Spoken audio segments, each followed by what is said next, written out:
Shalom, Israel. It's Chaazawan. And the name of this video is The Lunar Sabbath is Wrong. When is the Sabbath day? This is a highly requested topic. I avoided this topic for a very long time for many different reasons. However, everything happens at its appointed time. So here we go. Now, before I get into it, we have to understand why it's so important to understand when the Sabbath day actually is. This is Exodus 31 and verse 12. It says, "And Yahweh spake unto Moses, saying," verse 13, "Speak thou also unto the children of Israel." So the Most High told Moses to speak to the children of Israel. So this applies to every Israelite. It says, saying, "Verily my Sabbaths ye shall keep." Watch this. "For it is a sign between me and you throughout your generations, that ye may know that I am Yahweh that does sanctify you." So the Most High says that the Israelites are to keep the Sabbath throughout our generations. So this doesn't apply only to the Old Testament times. This applies to this very day. Verse 14, "Ye shall keep the Sabbath therefore, for it is holy unto you. Every one that defileth it shall surely be put to death. For whosoever doeth any work therein, that soul shall be cut off from among his people." So again, this is a very serious commandment. Now watch this, verse 15. 6 days may work be done, but in the seventh is the Sabbath of rest, holy to Yahweh. Whosoever doeth any work in the Sabbath day, he shall surely be put to death. So here, the Most High gives us the cycle of how a biblical week is counted. 6 days of work and then 1 day of rest. That is the cycle that the Most High set up in the very beginning.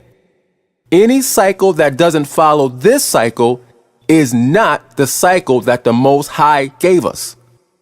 The Most High gave us 6 days of work and then 1 day of rest. That is what he gave us. Verse 16, "Wherefore the children of Israel shall keep the Sabbath to observe the Sabbath throughout their generations." Watch this. "For a perpetual covenant." Perpetual means everlasting or never ending. So again, the Sabbath day applies to every single Israelite that exists. Verse 17, "It is a sign between me and the children of Israel forever." There it is again. The Most High is making this point very clear. Watch this. It says, "For in 6 days Yahweh made heaven and earth, and on the seventh day he rested and was refreshed." Again, we see the cycle repeated. 6 days of work and then 1 day of rest. Any counting system that is different from this is not what the Most High established. That's very important. This has to be understood because there are many different doctrines about the Sabbath day and when it starts. However, if a Sabbath doctrine doesn't line up with this system, it is automatically wrong. Now, a perfect example of what I'm talking about is the Lunar Sabbath doctrine. The Lunar Sabbath doctrine says that the weekly seventh-day Sabbath changes days every month, based on the day that the new moon comes in. In other words, if the new moon comes in on a Wednesday, then the Sabbath for that month is every Wednesday because it's based on the new moon. Now, I'm cool with a lot of brothers that follow the lunar Sabbath, but biblically, the lunar Sabbath is wrong. It doesn't work according to the system that the Most High established in the beginning. Let's prove it. This is a lunar Sabbath calendar. Notice that there are no names for the days of the week except for the Sabbath day. That's because the Most High never named any of the days of the week. He only named one day, which was the Sabbath day. Now, notice that the new moon day is separate from all the other days. The reason for this is, according to the lunar Sabbath doctrine, new moon day is the first day of the month, but it's not counted as the first day of the week because new moon day is its own day. In other words, new moon day is the first day of the month, but the next day after that, which is the second day of the month, that is the first day of the week. So with this system, the Sabbath days will always be on the 8th, the 15th, the 22nd, and the 29th of every month. And then there will be 1 or 2 transitional days until the new moon comes in again, which will start a brand new month. And then the whole cycle repeats itself again. So the first is new moon day, and then you have 6 days of work, and then the 8th is the Sabbath, and then you have 6 days of work, and then the 15th is the Sabbath. And that system repeats itself until you get to the last Sabbath on the 29th. And then you get 1 or 2 transitional days before the new moon comes in again. That is how the lunar Sabbath calendar works. Now, that sounds good, but this system is flawed. Notice that I mentioned transitional days. Now, transitional days are the 1 or 2 days when the moon is black at the end of the month before the new moon comes in again. Here's the first problem of many. According to the lunar Sabbath doctrine, the transitional days do not count as days. According to that doctrine, those days are just transitional days until the new moon comes in again. So you don't count them as days. They're not actual days, even though they're called transitional days. Even though the sun still rises in the morning and you get up and go about your day, according to the lunar Sabbath doctrine, those days are not actual days. So basically what that means is you can have 1 or 2 full days that pass by before the new moon comes in again, and that 1 or 2 days is totally ignored as if they never happened, because you can't count them as days. Now, why is that the case in this doctrine? Because if you count that 1 or 2 days as actual days, when the new moon does come in the next day, there will only be 2 days in between 2 Sabbath days, which is impossible according to the Bible. And that's only if you consider new moon day to be a Sabbath day, because some lunar Sabbath keepers don't consider new moon day to be a Sabbath day. So for them, they will have 1, 2, skip new moon day, 3, 4, 5, 6, 7, 8 days between 2 Sabbaths, which again is impossible according to the Bible. The scriptures say there must be 6 days between every Sabbath. So to avoid this problem, lunar Sabbath keepers say, oh, those 2 days don't count. Those are just transitional days. Those are not real days. Now, anybody should be able to see that that is nonsensical, and it's definitely not biblical. Where are all these extra days at in the Bible? Why don't we see these transitional days mentioned anywhere in the scriptures? The reason is because that is a man-made doctrine. There is absolutely no verse in the Bible that talks about transitional days where the moon is dark and therefore those days are not counted as actual days. That is nowhere in the Bible. That's just an attempt to try to fix one of the many problems with the lunar Sabbath. However, it's a problem that can't be fixed because it happens every month. There's always 1 or 2 extra days at the end of every month before the new moon comes in again. Always. Now, if those days are not real days, what do you do on those days? Do you rest? Do you work? Where are the instructions in the Bible of what to do with these extra days? There are no instructions because this is a man-made doctrine. Now again, according to the lunar Sabbath doctrine, the weekly Sabbath can only fall on the 8th, the 15th, the 22nd, and the 29th day of every month. So if I'm able to show the weekly Sabbath in the Bible even once on a different date, the whole lunar Sabbath doctrine falls completely apart. So let's do it. This is 1 Samuel chapter 20 and verse 5. It says, "And David said unto Jonathan, Behold, tomorrow is the new moon, and I should not fail to sit with the king at meat, but let me go that I may hide myself in the field unto the 3rd day at even." So this was the day before the new moon, and at this time King Saul hated David, and David knew it. So he told Jonathan that he was going to hide out in the field until the 3rd day. Let's jump down to verse 18. It says, "Then Jonathan said to David, Tomorrow is the new moon, and thou shalt be missed, because thy seat will be empty." Verse 19, "And when thou hast stayed 3 days, then thou shalt go down quickly, and come to the place where thou didst hide thyself when the business was in hand, and shalt remain by the stone Ezel."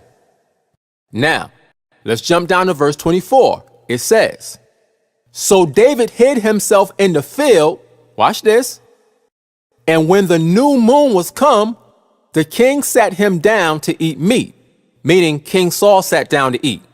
So this is new moon day, the 1st day of the month. Verse 25, it says, "And the king sat upon his seat as at other times, even upon a seat by the wall. And Jonathan arose, and Abner sat by Saul's side, and David's place was empty." Verse 26, "Nevertheless, Saul spake not anything that day, for he thought, Something hath befallen him. He is not clean, surely he is not clean." Now, watch this. Verse 27, it says, "And it came to pass on the morrow," this is the day after new moon day, it says, "which was the 2nd day of the month, that David's place was empty. And Saul said unto Jonathan his son, Wherefore cometh not the son of Jesse to meat, neither yesterday nor today?" So here we see that the day after new moon day was the 2nd day of the month, according to the Bible. So that proves that new moon day is the 1st day of the month. So at this point, it's the 2nd day of the month, and David still didn't show up to eat. So Saul gets mad at David and threatens to kill him. Now, let's jump down to verse 34. It says, "So Jonathan arose from the table in fierce anger, and did eat no meat the 2nd day of the month. For he was grieved for David, because his father had done him shame." Verse 35, "And it came to pass in the morning that Jonathan went out into the field," watch this, "at the time appointed with David, and a little lad with him." Remember, they had planned to meet on the 3rd day in verse 5. So that's what's happening now. Let's jump down to verse 42. It says, "And Jonathan said to David, Go in peace, for as much as we have sworn both of us in the name of Yahweh, saying, Yahweh be between me and thee, and between my seed and thy seed forever. And he arose and departed, and Jonathan went into the city." So David left. Now let's pick it up at 1 Samuel chapter 21, verse 1. It says, "Then came David to Nob to Ahimelech the priest. And Ahimelech was afraid at the meeting of David, and said unto him, Why art thou alone, and no man with thee?" Verse 2, "And David said unto Ahimelech the priest, The king hath commanded me a business, and hath said unto me, Let no man know anything of the business whereabout I send thee, and what I have commanded thee. and I have appointed my servants to such and such a place. So David told the priest that Saul sent him to do some business, but actually David was on the run. Now, watch what David says next. Verse 3. Now therefore, what is under thy hand? Give me 5 loaves of bread in mine hand, or what there is present. So David asked the priest for 5 loaves of bread because he and his men was hungry. He hadn't eaten because he was on the run. Verse 4. And the priest answered David and said, watch this, there is no common bread under my hand, but there is hallowed bread, if the young men have kept themselves at least from women. So the priest told David that he didn't have any regular bread. He only had the holy show bread that he just took out of the temple. Only the priest was supposed to eat that bread, but he told David he would give it to him if he was ceremonially clean. Verse 5. And David answered the priest and said unto him, of a truth, women have been kept from us. Watch this. About these 3 days since I came out, meaning since he came out from where he was hiding at. We know he was hiding for 3 days according to chapter 20, verse 19. So this is the 3rd day of the month when he's talking to the priest. Let me read this verse again.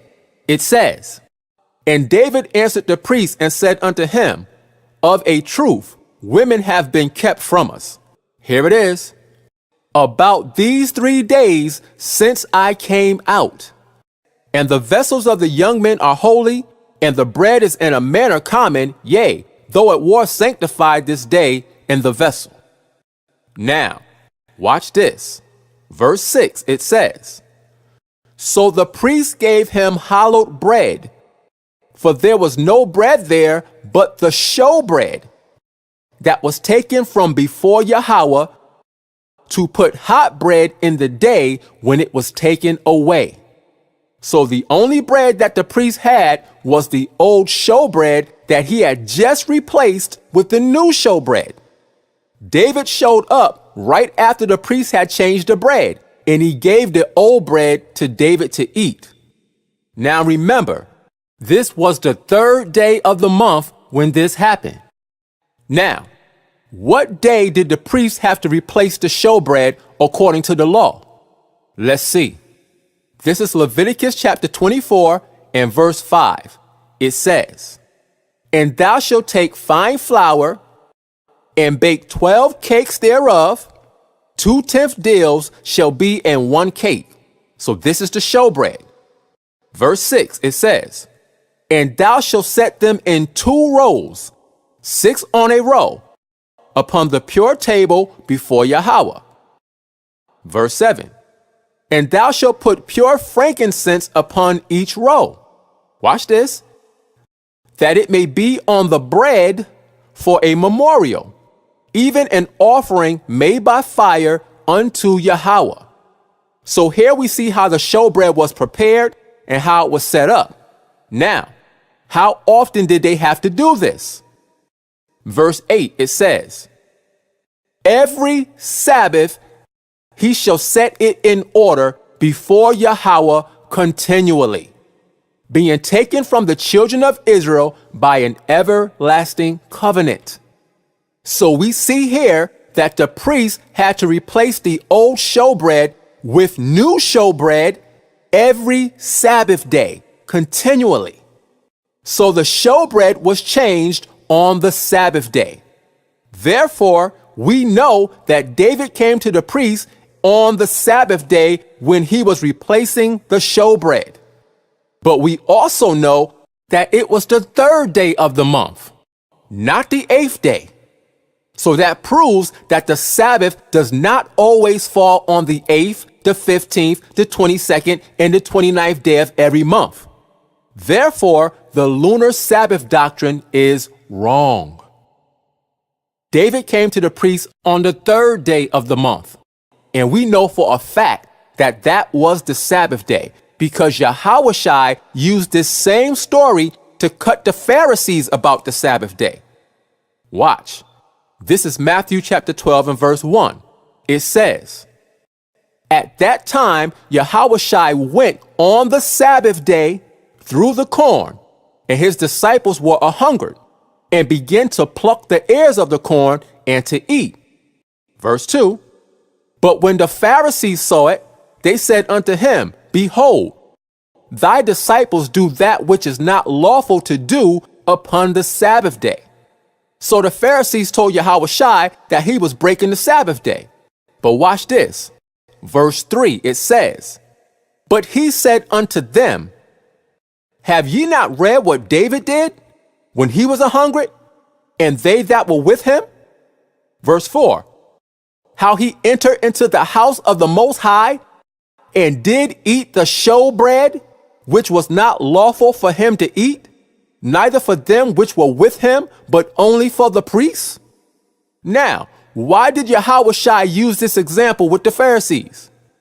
Because David did that on the Sabbath day, just like the disciples were plucking corn on this Sabbath day. Again, it was the weekly Sabbath and the third day of the month when David ate the showbread. It wasn't the 8th, the 15th, the 22nd, or the 29th. So that proves that the lunar Sabbath doctrine is wrong. Because if there is any weekly Sabbath in the Bible not on one of those days, then the whole doctrine falls apart. Let's look at another example. This is Numbers chapter 10, verse 11. It says, "And it came to pass on the 20th day of the second month, in the second year, that the cloud was taken up from off the tabernacle of the testimony." Verse 12, "And the children of Israel took their journeys out of the wilderness of Sinai, and the cloud rested in the wilderness of Paran." So we see here that the children of Israel started traveling on the 20th day, and they ended their journey in the wilderness of Paran. Now, let's see how long the journey was. Let's jump down to verse 33. It says, "And they departed from the mount of Yahweh," watch this, 3 days' journey, "and the ark of the covenant of Yahweh went before them in the 3 days' journey to search out a resting place for them." Now we know from verse 11 that they left on the 20th day of the month. And we see here in verse 33 that it was a 3-day journey. In other words, it took them 3 days to get to their destination. So that means that they traveled on the first day, which was the 20th, and the second day, which was the 21st, and they arrived on the third day, which was the 22nd. So they reached their destination on the 22nd day of the month, which according to the lunar Sabbath doctrine was a Sabbath. The problem with that is, when they got to their destination, they had to set up camp, which includes a lot of physical work. The whole nation was traveling together. It's a very long process to get the whole camp set up. But if it was the Sabbath day, they couldn't set up the camp because you can't do any work on the Sabbath day. So that means that the whole nation would have been in the wilderness without shelter because they could not do the physical labor it took to set up camp on the Sabbath day. Remember, what happened to the man who just went out to gather sticks on the Sabbath day? Let's read it. Numbers 15 and 32. It says, "And while the children of Israel were in the wilderness," watch this, "they found a man that gathered sticks upon the Sabbath day." Verse 33, "And they that found him gathering sticks brought him unto Moses and Aaron and unto all the congregation." Verse 34, "And they put him inward because it was not declared what should be done to him." So they found this man gathering sticks on the Sabbath day, and they didn't know what to do with him. Watch this, verse 35.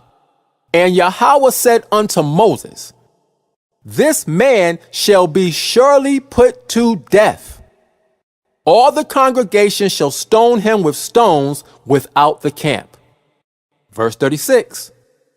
"And all the congregation brought him without the camp and stoned him with stones, and he died. as Yahweh commanded Moses.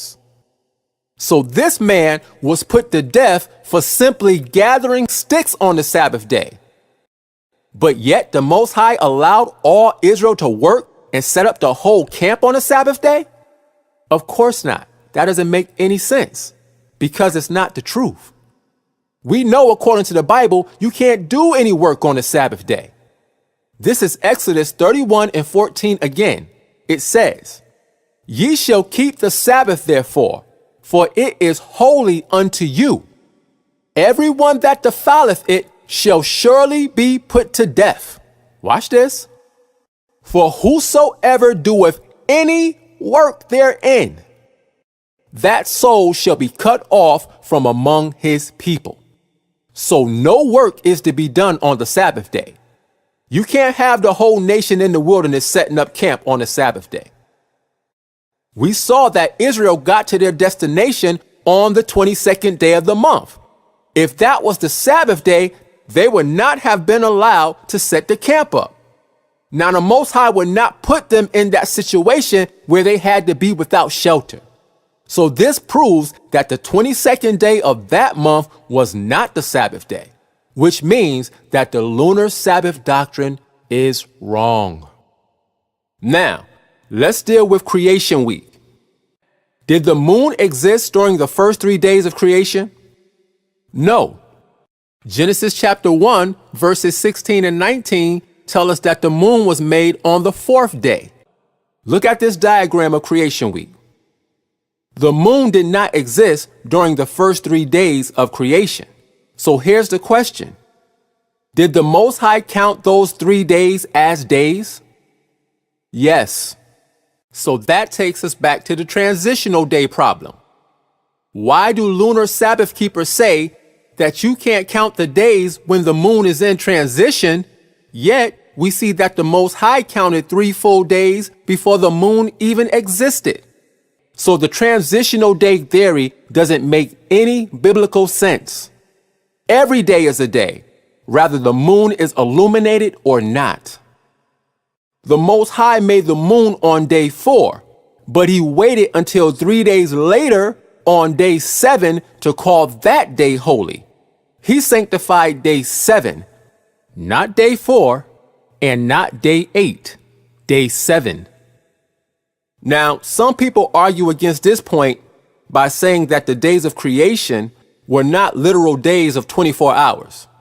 Therefore, we can't say that he made the moon on day 4. They believe that each day of creation was 1,000 years long based on what Peter said. However, that is not true. Let's go to 2 Peter 3:8 to get the proper understanding. It says, "But beloved, be not ignorant of this one thing." Here it is. "That one day is with the Lord as 1,000 years, and 1,000 years as one day." So this is the verse that a lot of people use to say that the days of creation was 1,000 years long each. However, that is not what this verse is saying. Notice it says that one day is with the Lord as 1,000 years, not that it is 1,000 years. When Peter said this, he was quoting from the book of Psalms. Let's go to the original quote to see what this is actually talking about. This is Psalms chapter 90, verse 4. It says, "For 1,000 years in thy sight are but as yesterday when it is past, and as a watch in the night." This is the verse that Peter was quoting from. Notice that it says, 1,000 years in thy sight are but as yesterday. In other words, from the Most High's perspective, from his viewpoint, 1,000 years on earth is like one day. Why? Because the Most High is outside of our time. He sees everything all at once. So 1,000 years of our time from his perspective is as one day, not that it is one day. Let me give you an example. When we look at this diagram of creation week on the screen, we're able to see all 7 days at one time. Why? because we're outside of the screen looking at the whole layout. Well, this is the same perspective that the Most High has when he looks at time. Why? Because he is outside of time looking at the whole layout of time. So from his perspective, 1,000 years is as one day. That's what Peter's talking about. So this verse has nothing to do with the days of creation. Those days of creation was 6 literal earthly days. And then he rested on day 7. So again, the moon was made on day 4, but the Sabbath day came 3 days later on day 7, which proves that the Sabbath day is not based on the moon. Now let's move on to another point. Remember, the Lunar Sabbath doctrine says that the new moon days are not regular days, even though we already saw that they are. However, let's look at the verses that they use to make this claim. This is Ezekiel 46:1. It says, "Thus saith the Lord God, the gate of the inner court that looketh towards the east shall be shut the 6 working days. But on the Sabbath it shall be opened, and in the day of the new moon it shall be opened." So they say that 3 different types of days are mentioned in this verse: work days, Sabbath days, and new moon days. Since new moon day is listed separately from the work days and the Sabbath days, they say it has to be its own kind of day. The problem with that is there is no verse in the Bible that says that new moon day is counted separately from the rest of the week. People make that claim, but the Bible doesn't. All days fall on either one of the 6 working days or on the weekly Sabbath day. Now, if a feast day falls on a normal work day, the rules attached to that feast day override the rules of that work day because it's a special occasion. That's why the Most High tells us on specific feast days not to do any work. Why does he have to say that? Because those days are normally work days. But feast days are special to the Most High, so they override the rules of a normal work day. Now, let's read this verse again because there's another question that has to be addressed. It says, "Thus saith the Lord God," watch this, "the gate of the inner court that looketh towards the east shall be shut the 6 working days. But on the Sabbath it shall be opened, and in the day of the new moon it shall be opened." So a lot of brothers say this is impossible on a normal calendar, because if the new moon falls on a work day, how can you open the gate when it's supposed to be shut on working days? But again, this is easily explained. It's the same situation as the feast days. Let's look at a normal 7-day week. Now, the new moon is a special occasion that only happens once in a biblical month. So if the new moon happens to come in on one of the normal work days, because it's a special occasion, you can open the gate, even though it's a normal work day. New moon day overrides the rules for a normal work day, just like the feast days do. Watch this. This is Leviticus 23:27. It says, "Also on the 10th day of this 7th month, there shall be a day of atonement. And it shall be an holy convocation unto you. And ye shall afflict your souls, and offer an offering made by fire unto Yahweh." Verse 28. "And ye shall do no work in that same day." Why? It says, "For it is a day of atonement, to make an atonement for you before Yahweh your God." Now, why did the Most High have to tell us not to work on this day? Because it's a normal work day. But because he gave us the Day of Atonement to keep, the rules for a normal work day no longer apply. This is the same thing that's happening with the new moon day in Ezekiel 46:1. New moon day is not a special category day. It's listed separately because New Moon Day is an exception to the rule of the gate being closed. Just like the Day of Atonement or any other feast day overrides the rules for a normal work day. Now, before I continue, there's something that has to be explained. Many people don't realize that there are two different types of days translated as Sabbath in the Bible. When you deal with the weekly Sabbath, the Hebrew word is Shabbat. When you deal with the yearly Sabbaths, like the Feast of Unleavened Bread and the Feast of Tabernacles, for example, the Hebrew word for those Sabbaths is Shabbathwan. Now, in both cases, the word is translated into English as Sabbath. But there is a difference between a Shabbat and a Shabbathwan. For example, on a Shabbat day, like the weekly Sabbath, you can't cook, you can't kindle any fire at all, you can't gather sticks, you can't carry burdens out of your house, you can't do any manner of work at all.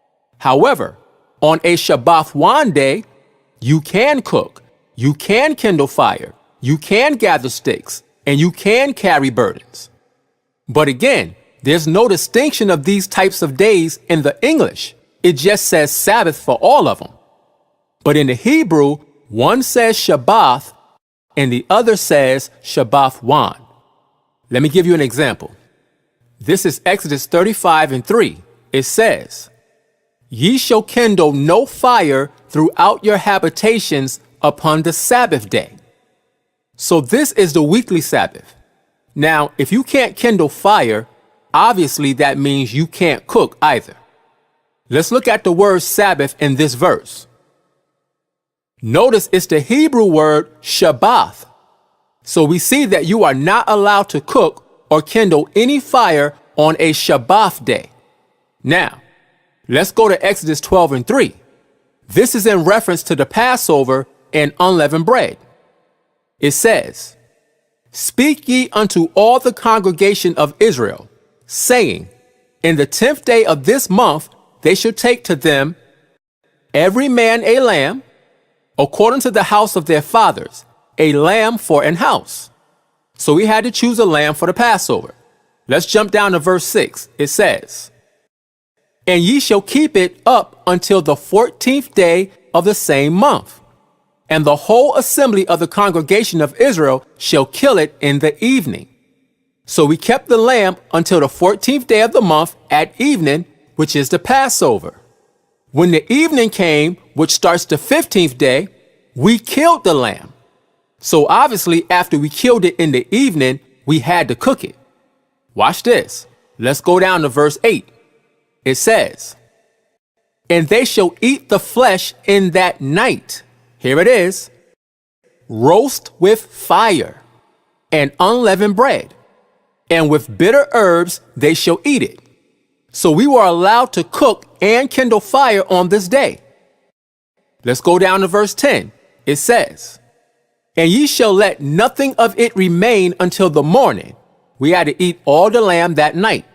But if we didn't eat it all, it says, "And that which remaineth of it until the morning," here it is, "ye shall burn with fire." So again, we were allowed to cook and kindle fire on this day because it's not a Shabbat day, it's a Shabbathwan day. Even though the English only says Sabbath, there is a difference. Now remember, on the weekly Sabbath or the Shabbat, when they found a man gathering sticks, they stoned that man to death because you can't gather sticks on the Shabbat day. But let's look at the Feast of Tabernacles. This is Leviticus 23:39. It says, "Also in the 15th day of the 7th month, when ye have gathered in the fruit of the land, ye shall keep a feast unto Yahweh 7 days." So this is a yearly feast. It says, "On the first day shall be a Sabbath, and on the 8th day shall be a Sabbath." So we see that the first day and the 8th day of this feast is a Sabbath. Watch this. Verse 40. "And ye shall take you on the first day," which is a Sabbath, it says, the boughs of goodly trees, watch this, branches of palm trees, and the boughs of thick trees, and willows of the brook, and ye shall rejoice before Yahweh your God 7 days. So, not only did we gather sticks on this Sabbath, we gathered whole branches to build shelters to dwell in. Now, why were we able to do this? Let's look at the word Sabbath in verse 39. Here's the verse with the Hebrew showing. Notice that the word for Sabbath in both places is Chaazawan. See that? On a Shabbat day, you can't gather sticks or do any work. But on a Chaazawan day, you can do work as long as it's not servile work. Watch this. This is Leviticus 23 and 34. It says, "Speak unto the children of Israel, saying, the 15th day of this 7th month shall be the Feast of Tabernacles for 7 days unto Yahweh." So again, this is the same Feast of Tabernacles when we were allowed to gather branches to make shelters to dwell in. Watch this. Verse 35, it says, "On the first day shall be an holy convocation." Here it is. "Ye shall do no servile work therein." See that? This is a Shabbat day. We can't do any servile work on these days, meaning service work or working for money, but we can do work in connection with the celebration of the day. See, it's important that we understand the difference between a Shabbat day and a Shabbat day. No work at all can be done on a Shabbat day, but work can be done on a Shabbat day as long as it's not servile work and it's in connection with that particular holy day. So now that we understand that, let's go to Amos chapter 8 and verse 5, because lunar Sabbath keepers often quote this verse, but they miss a very crucial point. It says, saying, "When will the new moon be gone, that we may sell corn, and the Sabbath, that we may set forth wheat, making the ephah small and the shekel great, and falsifying the balances by deceit?" So they say that this verse proves the lunar Sabbath doctrine because the new moon and the Sabbath are mentioned together. In other words, the people wanted the new moon to be gone because that was the Sabbath day. However, when you carefully research this verse, you find out that the new moon in this verse is a specific new moon. See, the problem is new moon days are not Shabbat days. New moon days are Shabbat days. And there's only one new moon day in the year that servile work is not allowed on. Watch this. Let's go to Leviticus chapter 23 and verse 24. It says, "Speak unto the children of Israel, saying," watch this, "In the 7th month, in the first day of the month, shall ye have a Sabbath, a memorial of blowing of trumpets and holy convocation." So here we have specific instructions for the memorial of blowing of trumpets. This takes place in the 7th month on the first day of the month. So we know that this is a new moon day. Watch this, verse 25. "Ye shall do no servile work therein." Again, servile work means you can't work for money. It says, "But ye shall offer an offering made by fire unto Yahweh." So the Most High explicitly told us that we can't work for money on this new moon day. However, this is the only new moon day in the Bible that the Most High told us not to do servile work. There is no other new moon day in the year mentioned with any work restrictions. Now, if every new moon has the same work restrictions, why did the Most High single out this particular new moon to tell us not to do any servile work? Shouldn't we already know that, if this rule applies to every new moon? Yet, he only gives us work restrictions on the memorial of blowing of trumpets new moon day. Watch. Let's go to Numbers 10 and 10. It says, also in the day of your gladness and in your solemn days, watch this, and in the beginnings of your months. So this is on new moon days.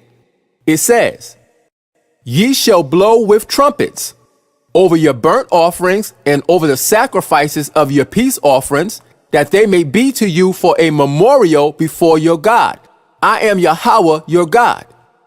So the Most High told us to blow trumpets every month on new moon day. But notice, he didn't give us any work restrictions, except for in the 7th month, which is the memorial of blowing of trumpets. See, the memorial of blowing of trumpets is the new moon that Israel is complaining about in Amos chapter 8 and verse 5. That's not talking about every new moon, because work restrictions was not given to us on every new moon. Watch this. Let's go to Numbers 28 and 11. It says, and in the beginnings of your months. So again, we know that this is new moon day. It says, ye shall offer a burnt offering unto Yahweh, 2 young bullocks and 1 ram, 7 lambs of the first year without spot. Again, the Most High gives us precise instructions on how to do the offerings on these new moon days, but he doesn't say anything at all about not working. But watch this. Let's go down to verse 17. It says, and in the 15th day of this month is the feast. 7 days shall unleavened bread be eaten. So this is the feast of unleavened bread, which we know is a Chaazawan day. Verse 18, and the first day shall be an holy convocation. Watch this. Ye shall do no manner of servile work therein. See that? When the Most High doesn't want service work to be done on a specific day, he tells us. But he didn't do that with every new moon, because every new moon doesn't have a servile work restriction on it. However, the memorial of blowing of trumpets does. Watch this. This is Numbers 29 and 1. It says, and in the 7th month, on the first day of the month, ye shall have an holy convocation. Watch this. Ye shall do no servile work. Why? It says, it is a day of blowing the trumpets unto you. See that? Whenever we read about this specific new moon day, the memorial of blowing of trumpets, in the 7th month on the first day, we see a servile work restriction attached to it. But at the start of all the other months on new moon day, the Most High doesn't give us a servile work restriction. Why? Because again, the memorial of blowing of trumpets is the only new moon day that servile work is not allowed. So precept upon precept, this is the new moon that Israel is complaining about in Amos chapter 8 and verse 5. So, as we have seen, the lunar Sabbath doctrine is flawed on many levels. I showed you in the beginning that the weekly Sabbath fell on the 3rd day of the month when David went to the priest and ate the showbread, and that debunks the whole theory that the Sabbath day has to fall on the 8th, the 15th, the 22nd, and the 29th. We then saw that on the 22nd day of the month, Israel got to their destination and had to set up camp, which would have violated the laws of the weekly Sabbath. Remember, you can't build on the weekly Sabbath. You can't gather sticks. You can't do any servile work or any work on that day. So the 22nd of that month was not a Sabbath. Also, the lunar Sabbath doctrine doesn't count transitional days as real days. And there is no scripture in the Bible to support that, not one. There are multiple problems with the lunar Sabbath doctrine. That's just a few. So with that being the case,